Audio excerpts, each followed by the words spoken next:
Get out of my seat." Those were the first words Dr. Camille Ashworth heard as she settled into seat 2A, and they weren't spoken to her. They were spoken about her, in a hiss, just low enough to pretend it was private, just loud enough to make sure she heard every syllable. The flight attendant's name tag read Brittany Kessler. Her blazer was pressed to a knife's edge, her blonde hair pulled back so tight it looked like it hurt, and her eyes did something Camille had catalogued 1,000 times before. A flick down to the boarding pass on the little side table, a flick up to Camille's face, and a pause, just a fraction of a second, long enough to decide something, short enough to deny it later. Camille was 36 years old. She held 4 patents on propulsion control software, 2 of which were sitting in the engines, bolted to the wings of the very aircraft she was sitting in. She had a keynote to deliver in Munich in 11 hours. 300 slides of research that had taken her team 14 months to compile, and a boarding pass that had cost her employer $6,240. None of that mattered to Brittany Kessler.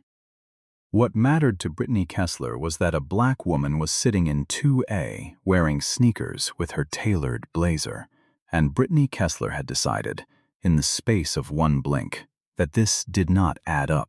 This is the story of Meridian Atlantic Flight 1247, out of Hartsfield-Jackson International in Atlanta, Georgia, bound for Munich.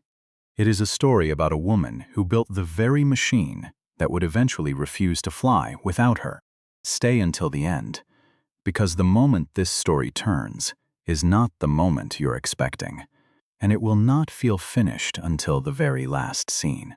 Camille had boarded early, the way she always did, using the extra minutes to read through her notes one final time before the noise of a full cabin made concentration impossible. She'd slid her carbon fiber laptop case under the seat in front of her, pulled out her tablet, and allowed herself 30 seconds of something close to peace. The seat was wide and quiet and smelled like leather conditioner and fresh espresso. She had earned this seat with 12 years of 80-hour weeks, a doctorate from Georgia Tech finished while raising a nephew whose parents couldn't, and a mind that saw fluid dynamics the way other people saw traffic lights. Obvious, patterned, solvable. "Can I help you?"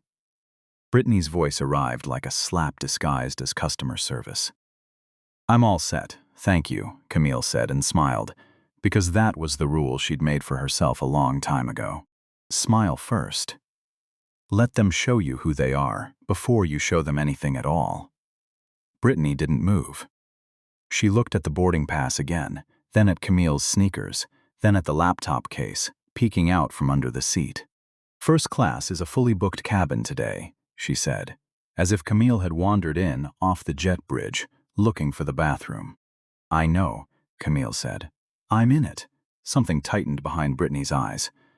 Not embarrassment, nothing so useful as that. Irritation. The particular irritation of someone whose small test had failed to produce the response she wanted. She turned on her heel without another word and crossed the aisle to a silver-haired man in seat 3B who hadn't even looked up from his phone yet. "Mr. Calloway, welcome back. Can I get you started with the Dom Perignon, or would you prefer to wait for takeoff?" The warmth in her voice was so sudden and so complete, it was almost its own kind of insult. Camille turned toward the window and watched a fuel truck idle on the tarmac, and reminded herself, the way she always did, that she had not come 6,000 miles from a Section 8 apartment in East Atlanta to let a stranger's small cruelty rearrange her face into something ugly. She would be exactly what people like Brittany Kessler could never find a reason to punish. Calm, correct, unbothered on the surface, whatever was happening 3 layers down. If you've ever sat in a room and felt someone deciding, without asking you a single question, exactly how much you're allowed to take up, you already know what the next 40 minutes of this flight felt like for Camille Ashworth, and it was about to get so much worse than a cold greeting. She thought, for just a moment, about her great-aunt Odessa. The woman who had raised her from age 9 in a 2-bedroom apartment off Memorial Drive, working double shifts at a commercial laundry, so that Camille could stay after school for the robotics club, instead of coming straight home to watch her younger cousins. Odessa had never once been on an airplane. Not once in 71 years of life. She used to sit on the back steps some evenings and watch the jets climb out of Hartsfield-Jackson. Tiny silver specks, trailing white against the dusk, and she'd say the same thing every time, like a small private prayer. One day, baby, you're going to be up there, not looking up at it, being it. Camille had framed a photograph of those steps and kept it on her desk at the propulsion lab, right next to her monitor, so that on the long nights when the code wouldn't cooperate, she could look up and remember exactly whose shoulders she was standing on. She thought about the first internship interview she'd ever done, at 19, when a recruiter had glanced at her resume, glanced at her face, and asked, not unkindly, which somehow made it worse, whether she was sure she'd applied for the right position. She thought about her doctoral defense 5 years later, when one committee member had spent 40 minutes trying to find a hole in thermal modeling equations she'd built from scratch, not because the math was wrong, but because some deep, unexamined part of him needed it to be. She had learned, across all those rooms, that the fastest way to disarm someone determined to see you as small was to simply refuse to become smaller. Not louder, not angrier, just steady, the way a good structure is steady, built to absorb stress without visibly bending, because bending is exactly what the stress is designed to find. The small clip of turquoise thread was still knotted around the handle of her laptop case, the way it had been for 11 years now. A leftover scrap from the graduation stole Odessa had sewn by hand the week Camille finished her doctorate, because store-bought regalia felt, to Odessa, like buying pride instead of earning it with your own 2 hands. Camille touched it now, absently, the way she always did when a room turned cold around her. It didn't fix anything. It just reminded her why none of this, not Brittany Kessler, not the tight little smile, not the boarding pass being scrutinized like contraband, was going to be the thing that finally made her feel small. She had survived rooms built entirely to make her feel small. This was just one more of them, 35,000 feet in the air. The boarding continued. Brittany moved through the cabin like a woman conducting an orchestra, only she could hear. Refilling glasses, laughing at a joke from 4A, crouching down to compliment a toddler's shoes in row 6 of business class. Every single passenger got a name, pulled smoothly off her tablet, delivered with a little musical lift. Every passenger except one. And you in 2A. Flat. No name. Drink, sparkling water, please. With lime if you have it. Thank you, Brittany. Camille used the name deliberately, gently, the way you'd remind someone that you, too, were a person standing in front of them, and not a problem to be managed. Brittany's mouth pulled tight at the corners. She came back 4 minutes later and set the glass down with more force than the motion required, water sloshing over the rim onto the little side table. No lime. Camille didn't say a word. She picked up the glass, wiped the table with her own napkin, and took a sip. Behind her, a voice leaned forward. That was remarkably unprofessional, it said, low and certain. Camille turned to find a man in his 60s, silver at the temples, reading glasses pushed up into his hair. I'm Walter Griggs. I've spent 30 years watching people abuse small amounts of power in courtrooms. I know exactly what I just watched. Thank you, Mr. Griggs, Camille said, and something in her chest loosened by half an inch. Not relief, not yet. Just the knowledge that she wasn't imagining the temperature in the cabin. Please, Walter. He extended a hand. Whatever this is about to become, you're not alone in this row. He had no idea how right he was, or how soon he'd be needed as a witness to something that would end up rewriting Meridian Atlantic's entire training program within the year. The cabin door sealed. The safety video played to a half-attentive audience. And as the Airbus A380 pushed back from gate C14, Camille closed her eyes and let the deep, familiar hum of the 4 Rolls-Royce Trent engines wash over her. A sound she had spent a decade of her life shaping, tuning, coaxing into something that could carry 400 people across an ocean and never once let them feel the 600 miles an hour of physics holding them up. It was the sound of something she had built with her own hands answering to her. She had no way of knowing that in less than 90 minutes, that same sound would go silent, and that Brittany Kessler would be the reason why. The seatbelt sign clicked off somewhere over South Carolina. Meal service began, and Brittany's campaign, because that is what it had become, a campaign, resumed with the same theatrical warmth for everyone but the woman in 2A. "Did you pre-order a special meal?" Brittany asked, tablet raised like a shield. "No, I'll have the herb-crusted salmon." A pause. Tap on the tablet, unhurried, performative. Looks like the salmon's already gone. I can offer you the vegetarian option."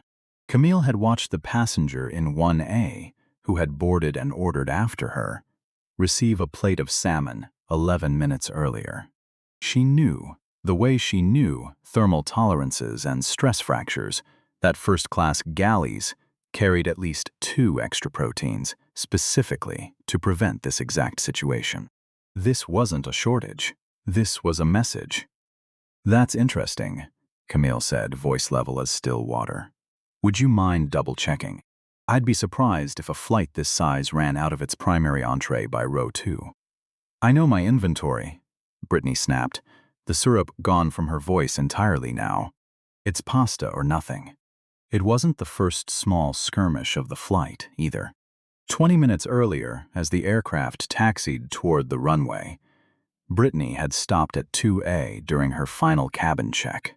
Eyes narrowing on the laptop case Camille had just pulled her tablet from. "That needs to be fully stowed for takeoff," she'd said, and Camille had complied instantly, sliding it back under the seat. But Brittany hadn't moved on. "What's in the bag?" she'd asked, and the question had been so far outside any standard procedure that it took Camille a full second to process it. "Excuse me, the bag." "Its contents. Anything in there that shouldn't be. Unapproved electronics. Anything like that." The implication sat in the air, ugly and unambiguous. A case like that, in the hands of a woman who looked like her, must be hiding something. Camille had met her eyes and said, evenly, "It's a laptop, a tablet, and printed research, all FAA approved for carry-on. Is there a problem?" Brittany had backed off, but only barely, watching with narrowed eyes as Camille pushed the case one final, unnecessary inch further under the seat, as if that inch had ever been the point. Walter Griggs leaned into the aisle before Camille could respond. "Excuse me. I ordered the salmon and find I'm not hungry after all. Please give mine to Dr. Ashworth. I'll take a roll." It was a generous, obvious lie, and it landed like a trapdoor opening under Brittany's feet. To refuse would be to admit, in front of 6 other passengers, that there had never been a shortage at all. Her face went a blotchy, furious red. She spun without a word and marched to the galley. A younger attendant, Marcus according to his tag, appeared minutes later with 2 salmon plates, one for Camille, one for Walter, delivered with a small apologetic nod that said everything his mouth couldn't. Camille ate in silence, a knot pulling tighter in her stomach with every bite. This was no longer bad service. This was a woman building towards something, and Camille had spent enough of her life reading the early signs of an approaching storm to know one was coming. She was right, and what came next would not just embarrass her, it would try to erase her from that cabin entirely. The trays were cleared. Brittany returned to row 2 with a stride that had changed. No longer irritated, now almost gleeful, the walk of someone who had found her justification and couldn't wait to use it. "I need your boarding pass and ID again," she said, hand out. Voice pitched just loud enough to carry 3 rows in either direction. "Is there a problem with my ticket?" There's a discrepancy on our manifest. Your seat is showing as unassigned in our system. I need to verify you're the correct passenger. It was an outright fabrication. The gate agent had scanned her pass at 6:52 that morning. Marcus had greeted her by name not 20 minutes earlier. But Camille reached into her bag without argument, retrieved her passport, and handed both documents across. Dr. Camille Ashworth, seat 2A. Her voice did not shake. Brittany studied the passport photo with theatrical suspicion, glancing between the photo and Camille's face 3 separate times, as though she were a customs officer who had finally cornered a master forger. "This is highly unusual," she said, loud enough, now that the entire forward cabin had gone quiet, to listen. "A last-minute corporate booking that isn't validating correctly. I'm going to need to take this to the flight deck." The shame of it landed on Camille's skin like a physical heat. Every eye in first class was on her now, weighing her, wondering. This was the part of the game that had nothing to do with tickets, and everything to do with making a woman feel, in front of strangers at 35,000 feet, that her right to exist in that seat was up for a vote. "That won't be necessary," Camille said, and for the first time, her voice trembled, not from fear, but from the sheer physical effort of holding something enormous perfectly still. "This ticket was booked 11 weeks ago through my company's corporate travel office. There is no discrepancy. I'd suggest checking your system again." "Are you telling me how to do my job?" Brittany's voice cracked upward, sharp enough that a baby 2 rows back startled awake and began to cry. "You're becoming disruptive. I need you to remain calm." There it was, the oldest trick in the book. Accuse the person you're provoking of the very behavior you're manufacturing. Camille said nothing more. She folded her hands in her lap, nails pressing small white crescents into her own palms, and reminded herself, one more time, that whatever happened in the next 60 seconds, she would not be the one who lost control in this cabin. She trusted, foolishly, that a captain, a system, the truth itself would intervene before this went any further. It didn't.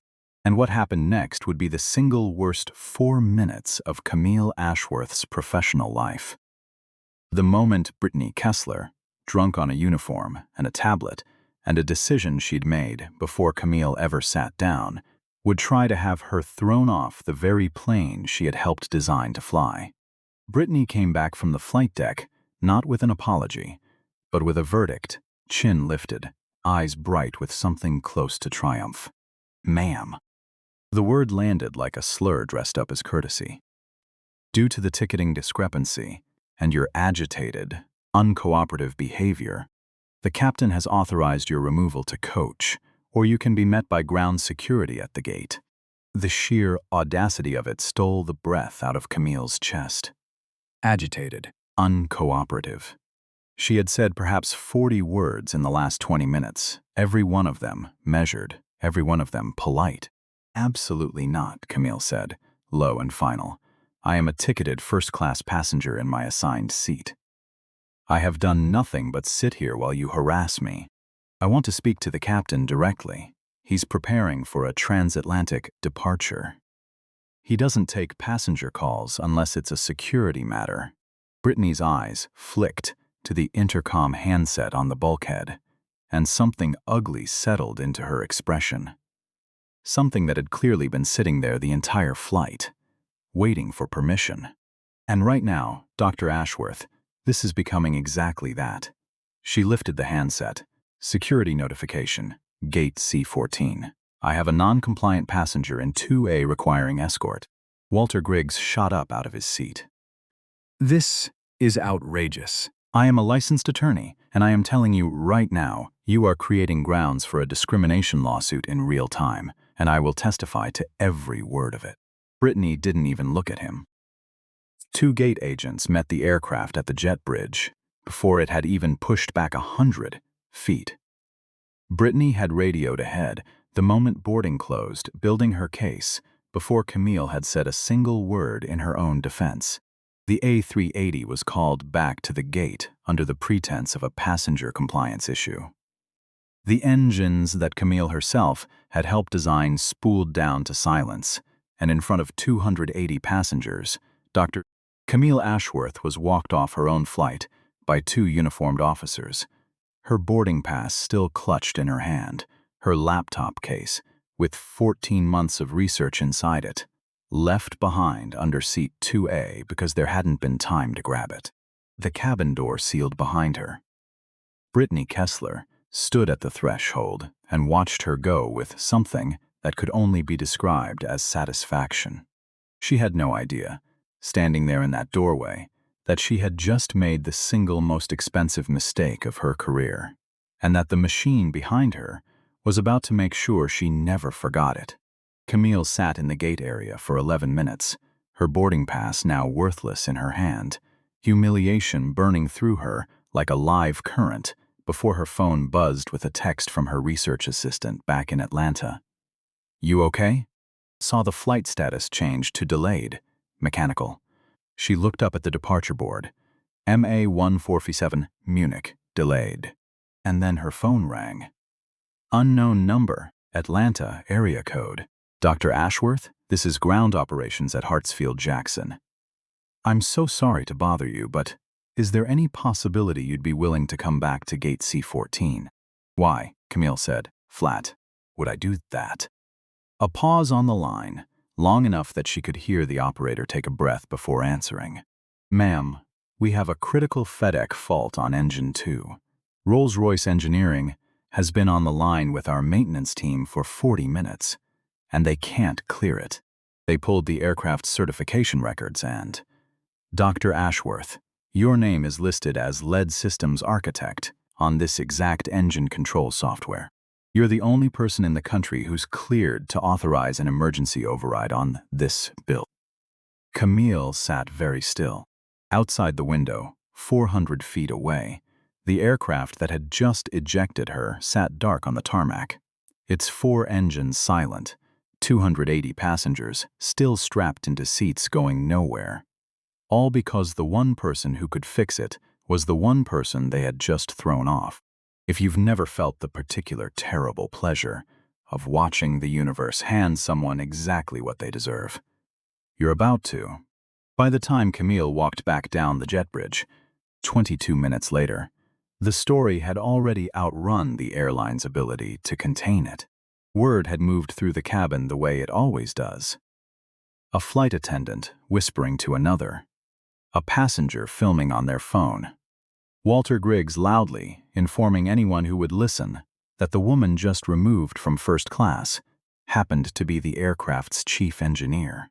By the time Captain Marcus Reyes came striding up the jet bridge himself, hat in hand, his face was the color of old paper. He found her standing at the gate desk, arms crossed, waiting. Dr. Ashworth, I am Captain Reyes. I flew this aircraft. And I am here to offer you the most sincere apology of my professional life. He glanced over his shoulder at Brittany Kessler, who stood 10 feet back near the jet bridge doors, her face gone bloodless, her tablet hanging forgotten at her side. What happened to you today was inexcusable. It represents a total failure of judgment by my crew, and by me for trusting a report I should have questioned. Camille said nothing.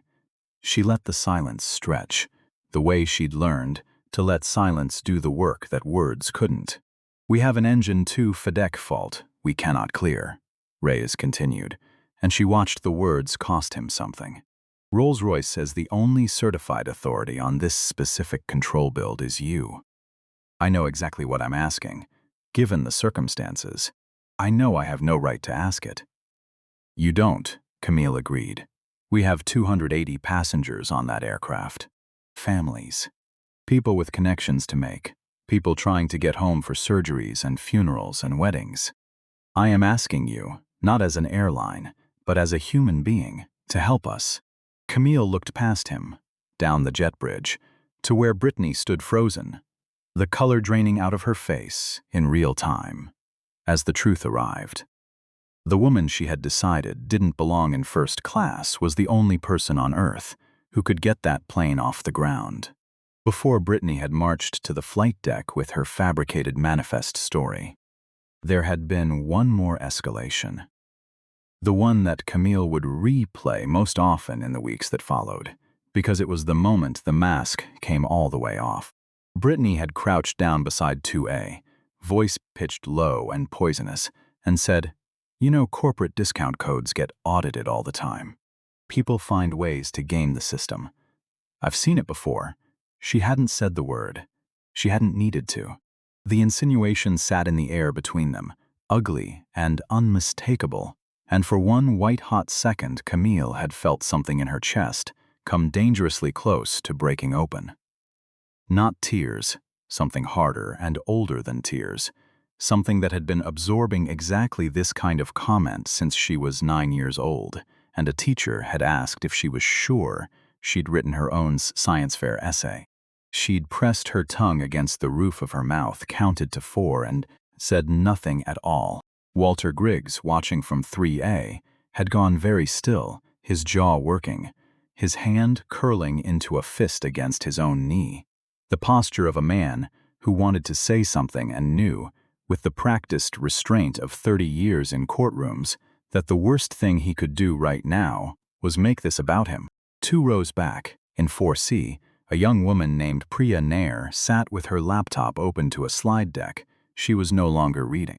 She was 26, 6 weeks into her first job as an associate at a consulting firm, flying to her very first client meeting in Frankfurt, and she had watched the entire exchange unfold with a tightening in her chest that felt almost like physical illness.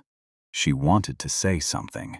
She had actually half risen out of her seat once, during the salmon incident, before sitting back down, telling herself it wasn't her place, that she was new, that this wasn't her fight, that speaking up as the only other person of color in the cabin might make her the next target instead of helping the first one. She would think about that decision for years afterward, the half-second she'd stood up, and the reasons she'd found to sit back down. It wasn't cowardice, not exactly. It was the particular, exhausting math that people who've been made to feel unwelcome learn to run automatically. What does it cost me to speak versus what does it cost her if I don't? She got the math wrong that day, and she knew it, and there was nothing to do with that knowledge now except carry it onto her next flight. And the one after that, promising herself she'd run the numbers differently next time. That was the frozen moment. The cabin lights seemed to dim by some fraction that had nothing to do with electricity. The low mechanical hum of the aircraft kept going, indifferent, while every conversation within 4 rows had gone quiet, passengers pretending to read magazines they weren't reading, listening to every word. Nobody moved, nobody spoke, and in that silence, Camille understood something with total clarity. This woman was not going to stop on her own. Whatever came next, she would have to survive it, in full view of an audience that mostly chose, in that frozen half-minute, to look away. She could walk away. She thought about it, seriously, for one long, satisfying second. She thought about leaving Meridian Atlantic drowning in a multi-million-dollar mess of its own employees' making. It would have been justice, of a kind. But then she thought about the toddler in row 6, whose shoes Brittany had complimented so sweetly. She thought about the passengers with no idea any of this had happened, just people who wanted to get home. And she thought about the machine itself. 4 years of her life, thousands of pages of code, a system built to save lives, sitting broken on a runway because of someone else's cruelty. Walking away from that felt less like justice, and more like letting her own work become collateral damage in someone else's small war. "I'll help," Camille said, "not for the airline, for the people on that plane, and for the integrity of what I built. But there are conditions." "Anything," Reyes said, and meant it. "First, an emergency consulting contract, my standard corporate rate, routed through my company's legal department before I set foot back on that aircraft. Done. Second, a written apology personally signed by your CEO in my inbox before we push back a second time. Not a form letter. You'll have it in 20 minutes. Third, Camille turned her head, slow and deliberate, until her eyes finally landed on Brittany Kessler for the first time since the jet bridge doors had closed on her. Her voice dropped, quiet enough that Brittany had to lean in to hear it, and somehow that made it land harder than shouting ever could have. I want her nowhere near that aircraft. Not in the cabin. Not in the terminal. Escorted out, credentials pulled, before I walk back down this jet bridge. Brittany's mouth opened. Nothing came out. Captain Reyes turned to the security officer already standing 3 feet away. You heard Dr. Ashworth. Miss Kessler's badge is deactivated as of right now. Escort her from the secure area. This isn't fair, Brittany said. And her voice cracked, not with remorse, Camille noted, but with disbelief, the particular disbelief of someone who has never once imagined a world where the rules applied to her. I was following procedure. I flagged a legitimate concern. This is the consequence of a decision you made 40 minutes ago, Captain Reyes said, and there was nothing left of the deference he'd shown her that morning. Take her out. 2 officers stepped forward. Brittany stood frozen for 3 full seconds, the kind of frozen where the air in a room seems to stop moving, where every sound goes distant and thin, before she let herself be led away, throwing one last look over her shoulder that Camille would replay in her mind for months afterward. Not shame, not yet. Just fury, raw and uncomprehending, aimed at the woman who had just cost her everything for the crime of sitting quietly in a seat she'd paid for. Camille picked her boarding pass up off the desk, smoothed it flat against her palm, and turned toward the jet bridge. Captain, she said, take me to my plane. She walked back across that jet bridge not as a passenger, but as the only authority in the building, and the ground crew, briefed now on exactly who she was, parted for her the way people part for weather. Frank Delacroix, the lead maintenance technician, met her at the base of the stairs, cap in his hands. Dr. Ashworth. Frank Delacroix. I'm sorry as hell about what happened out there. Let's fix your plane. Let's fix our plane, Frank, she said, and shook his hand, and something in his face told her he understood exactly what she meant by that pronoun. She didn't go to the cabin.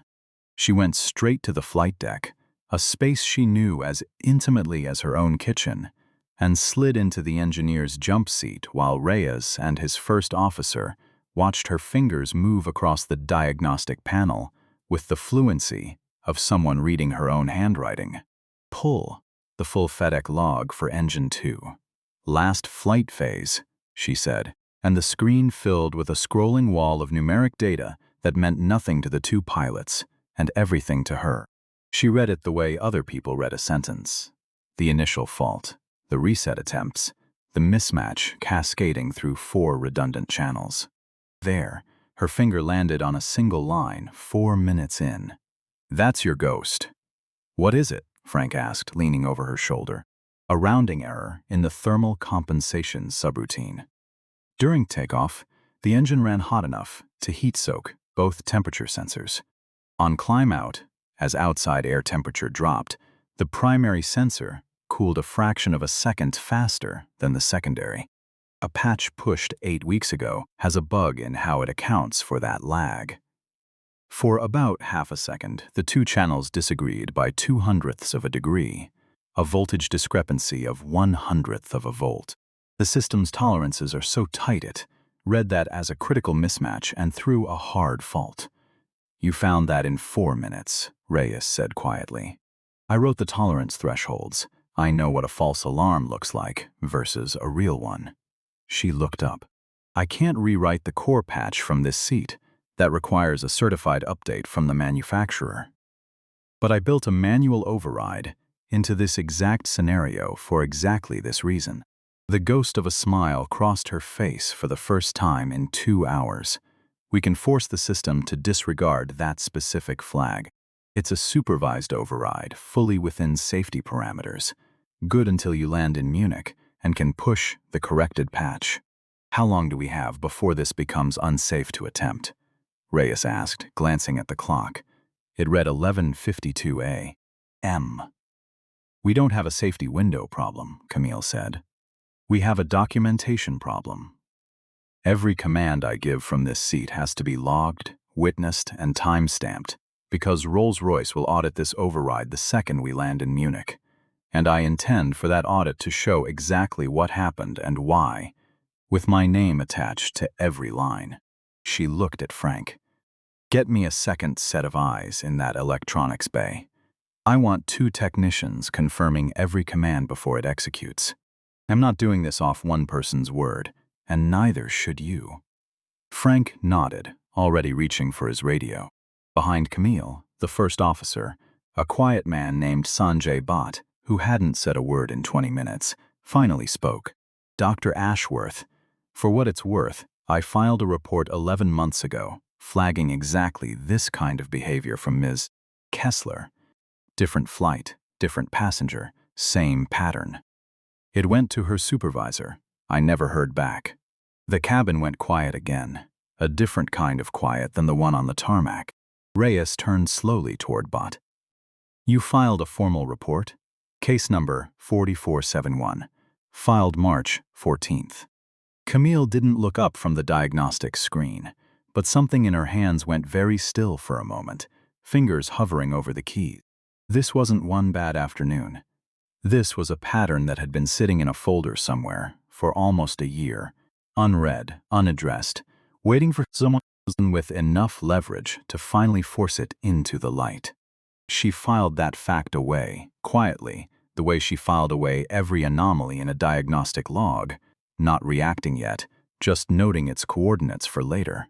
She talked Frank through the override sequence line by line, each command read aloud, confirmed by 2 technicians, logged with a timestamp down to the second. 18 minutes later, his voice crackled over the intercom from the electronics bay below. "Override engaged, Dr. Ashworth. Confirmed by Delacroix and Ruiz. 11:58 a.m. On the panel in front of her, the amber FADEC 2 fault light blinked once, twice, and went dark. Stayed dark. Green across the board. A ragged, disbelieving round of applause broke out across the FADEC. Reyes shook his head slowly. "Dr. Ashworth, I don't know what to say." "Say you'll implement mandatory bias and de-escalation training for every cabin crew at this airline," Camille said, unclipping her seatbelt, "and that you'll overhaul your complaint procedure, so a passenger's word is never automatically dismissed in favor of a crew member's badge." "I'll personally see to it," Reyes said. "You have my word, and I intend to keep it." Flight 1247 reboarded 3 hours later. As Camille walked back down the aisle toward 2A, the same passengers who had watched her get walked off that plane stood up, 1 row at a time, and began to applaud. A slow, spreading wave of it that followed her all the way to her seat, where her laptop case sat exactly where she'd left it, 14 months of research untouched. Walter Griggs met her there with a handshake and something suspiciously close to tears in his eyes. "I owe you a very good bottle of wine, Dr. Ashworth. You already gave me your salmon, Walter. We're square." The reckoning for Brittany Kessler was swift, thorough, and permanent. Meridian Atlantic's internal investigation, aided by Walter Griggs's formal witness statement, Sanjay Bhatt's 11-month-old buried complaint, and Captain Reyes's own report detailing exactly how her fabricated manifest discrepancy had triggered a full unscheduled ground stop, costing the airline an estimated $190,000 in fuel, crew overtime, and passenger rebooking, uncovered something far worse than a single bad afternoon. 4 prior complaints against her, 2 from black passengers, 1 from a Latina family traveling with an infant, and Bhatt's own internal flag, had been quietly closed by her direct supervisor, without investigation over the previous 14 months, each one logged, stamped resolved, and forgotten. She wasn't fired for one bad decision. She was fired for a pattern that had finally collided with a witness who had a law degree, a captain who had a report to file, and an airline with no room left to look away. At her termination hearing, given every opportunity to say the thing that might have salvaged some fragment of her career. Brittany Kessler said instead, "I was doing my job. I flagged a legitimate ticketing concern and got demonized for it. Nobody has once asked how it felt to be the one following procedure while everyone turned on me." She said it with her chin up, the same chin-up posture she'd worn, walking down the jet bridge with a passport she had no right to be scrutinizing. And the HR director across the table simply closed the folder in front of her and slid the termination letter forward without another word. She was still, even in that room, the wronged party in her own story. She was terminated within 72 hours and placed on an industry-wide no-hire flag that meant no major U.S. carrier would touch her application again. Meridian Atlantic settled with Camille out of court for an amount neither party would confirm publicly, which Camille donated in full to a scholarship fund for young women of color entering aerospace engineering, a fund she named, quietly, after the great aunt who had raised her in a 2-bedroom apartment off Memorial Drive and never once got to see a plane from the inside of first class. 6 months later, Captain Marcus Rhea stood in front of a new class of Meridian Atlantic Flight attendants at the airline's training center outside Atlanta. A slide behind him, titled simply Flight 247, beyond the checklist. He didn't use Brittany Kessler's name. He didn't need to. "Your job," he told them, "is not just oxygen masks and exit rows. It's making sure every single person who boards this aircraft is treated like they belong on it. Because the moment you decide someone doesn't, you've already created the biggest risk on that plane. Not turbulence, not weather, you." A year after that, in a lecture hall at Georgia Tech, Dr. Camille Ashworth stood at a podium in front of 200 young women, most of them the first in their families to study engineering, and told them, without ever naming an airline or a woman named Brittany, that bias is a fault code, that prejudice is a stress fracture nobody can see until the exact moment it grounds the whole system. That she had learned, at 35,000 feet over South Carolina, that the people who try hardest to shrink you have usually never once stopped to ask whether you might be the only one who can save them. In the third row of that lecture hall sat Priya Nair, 27 now, who had written to Camille 6 months earlier after recognizing the story. Stripped of names, but unmistakable to anyone who'd been in that cabin, from a case study circulating in her firm's diversity training module. Her email had been 3 sentences long. "I was in 4C. I should have said something, and I didn't. I think about it more than I think about almost anything else that's happened to me." Camille had written back a single line in response. "You're saying something now, and that's the part that counts going forward." She'd invited her to the lecture. Afterward, the two of them stood together near the exit doors while the auditorium emptied out. Not saying much of anything, just standing in the kind of comfortable silence that doesn't require an apology to mean something. Frank Delacroix still worked the tarmac at Hartsfield-Jackson, and he kept, taped inside his toolbox lid where only he ever saw it, a printout of the diagnostic log from that day. The single line of code Camille had circled in red pen before handing it back to him as a keepsake. "First time in 19 years I watched somebody solve something that fast," he told the new hires he trained now, tapping the paper. "Also the first time I watched an airline almost lose 280 passengers' trust over one person's ego." Try to remember both halves of that story. And somewhere in a rental car lot, outside a regional airport, 2 states away, a woman in an ill-fitting polo shirt watched a Meridian Atlantic A380 lift off into a gray morning sky, climbing steady and sure on 4 engines that worked exactly the way they were supposed to. Engines she would never think about. Built in part by a woman she still, even now, could not quite bring herself to say she was wrong about. Brittany Kessler spent the better part of a year telling anyone who'd listen. Her mother, a support group for wrongfully terminated employees, that turned out to be 3 people in a strip mall community room.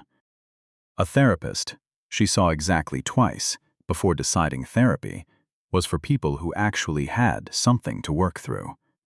That she had been made an example of. That one bad day had ended a career that had, in her telling, been otherwise spotless. It was only in the 18th month, filling out a rental car contract for a business traveler who mentioned, in passing, that he was flying out of Atlanta the following week for a keynote at an aerospace conference, that something in her chest went suddenly and unpleasantly cold. She asked, before she could stop herself, who the keynote speaker was. He didn't know the name.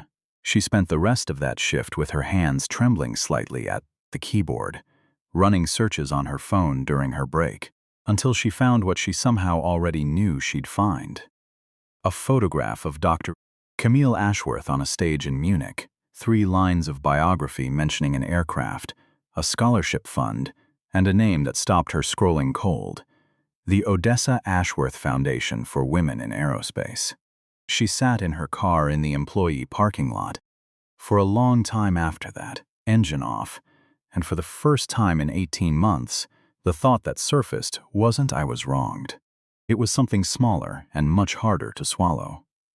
I decided who belonged in that seat before I ever looked at her ticket. She didn't cry. She didn't call anyone. She just sat there until her break ended, and then she went back inside and argued with a customer about a scratch on a bumper. And the thought followed her home that night and stayed there, uninvited, the way the truth tends to when you've spent a long time keeping it at the door. The plane had left without her a long time ago. It had just taken her 18 months, a parking lot, and one accidental sentence from a stranger to finally hear the engines. If this story of justice, served at 35,000 feet, meant something to you, hit that like button so it reaches someone who needs to hear it today. Share it with anyone who's ever had their place in a room questioned by someone who never bothered to ask their name. And leave a comment. Have you ever been in that cabin, in either seat? I read every single one.